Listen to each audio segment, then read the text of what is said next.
नमस्कार साथियों, मैं रत्ना वोरा। मेरे YouTube channel advocate Ratna Vora में आप सभी का बहुत बहुत स्वागत है। साथियों, 8 मार्च अर्थात अंतर्राष्ट्रीय महिला दिवस, और अंतर्राष्ट्रीय महिला दिवस को पूरे विश्व में बहुत ही धूमधाम से मनाया जाता है। साथियों, हमारे देश में सदियों से कई प्रथाएं, जो कुप्रथाएं थी, वह प्रचलित थी, जैसे सती प्रथा, बाल विवाह प्रथा, देवदासी प्रथा, दूध पीती प्रथा। ऐसी कई प्रथाएं जो सदियों से चली आ रही थी। साथियों, इन प्रथाओं के साथ साथ हमारे जो धार्मिक ग्रंथ हैं, जो धार्मिक पुस्तकें हैं, उसमें भी महिलाओं को तुच्छ दर्शाया गया है। आपको मैं बताना चाहूँगी कि जो रामचरितमानस, तुलसीदास रचित रामचरितमानस है, उसके अंदर कहा गया है कि ढोल पशु शूद्र नारी सकल तारण के अधिकारी। बहुत गलत है। और इसी तरह से जो मनुस्मृति है, मनुस्मृति में भी महिलाओं को, स्त्रियों को तुच्छ दर्जा दिया गया है।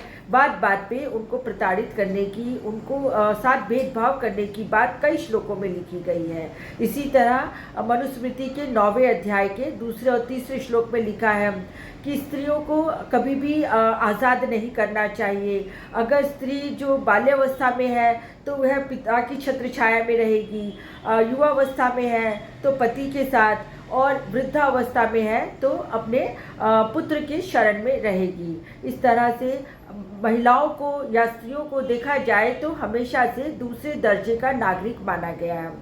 परंतु साथ साथ में महिलाओं के विकास के लिए, महिलाओं की प्रगति के लिए, महिलाओं के विकास के लिए, उनकी सामाजिक परिस्थिति में सुधार लाने के लिए कई ऐसे समाज सुधारक भी आगे आए हैं। इसमें राजा राम मनोहर राय, उन्होंने सती प्रथा का बहुत विरोध किया, और उनके साथ जो सती प्रथा का विरोध किया, उसके चलते ही जो ब्रिटिश सरकार थी, उन्हें सती प्रथा निषेध कानून 1829 में लाना पड़ा। इसी तरह अगर महिलाओं के शिक्षा की बात की जाए तो ज्योतिबा फूले और उनकी पत्नी सावित्रीबाई फूले ने 1848 में पहला बालिकाओं के लिए, उनको शिक्षित करने के लिए एक स्कूल खोला, जिसमें फातिमा शेख ने उनकी मदद करी। इसी तरह साथियों, 1856 में ईश्वरचंद विद्यासागर और उसके बाद दयानंद सरस्वती इत्यादि जो समाज सुधारक थे, उन्होंने बाल विवाह का विरोध किया और जो विधवा पुनः विवाह के लिए समर्थन किया।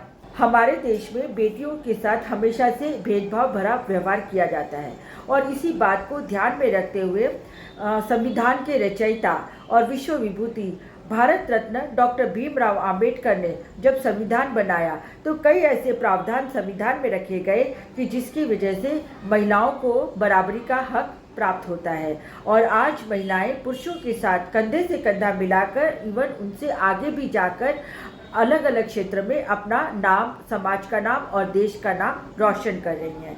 साथियों, हमारे देश में जो प्रावधान है, जो बाबा साहेब अम्बेडकर ने प्रावधान बनाए, उसकी वजह से महिलाएं teacher, banker, engineer, pilot, astronaut, IAS, IPS, corporate क्षेत्र में सभी जगह महिलाएं अपना स्थान बनाती जा रही हैं। इसी तरह राजनीति में देखा जाए तो महिलाएं MP, MLA, minister, chief minister, प्रधानमंत्री और देश की प्रेसिडेंट तक बन रही हैं। तो यह सब तभी संभव हुआ जब भारत देश में बाबा साहेब ने महिलाओं की स्थिति को ध्यान में रखते हुए ही उन्होंने जो प्रावधान दिए हैं, इसमें आर्टिकल 14 मतलब इक्वालिटी बिफोर लॉ, अर्थात कानून की नज़र में सभी समान हैं। इसी तरह उन्होंने आर्टिकल 15 दिया, मतलब prohibition of discrimination on the ground of religion, race, caste, sex and place of birth, अर्थात किसी भी तरह का कोई भी भेदभाव किसी के धर्म से, किसी की वंश से, किसी की जाति से या लिंग या उसके जन्म स्थान के आधार पर नहीं किया जाएगा। इसी तरह आर्टिकल 16 मतलब 16 में जो प्रावधान दिया है कि equality of opportunity in matter of public employment, अर्थात सरकारी नौकरियों में किसी तरह का कोई भेदभाव नहीं किया जाएगा।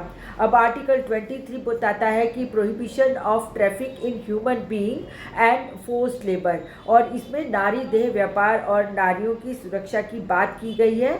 और इसी आर्टिकल को मद्देनज़र रखते हुए suppression of immoral traffic in women and girls act 1956 पर पास किया गया।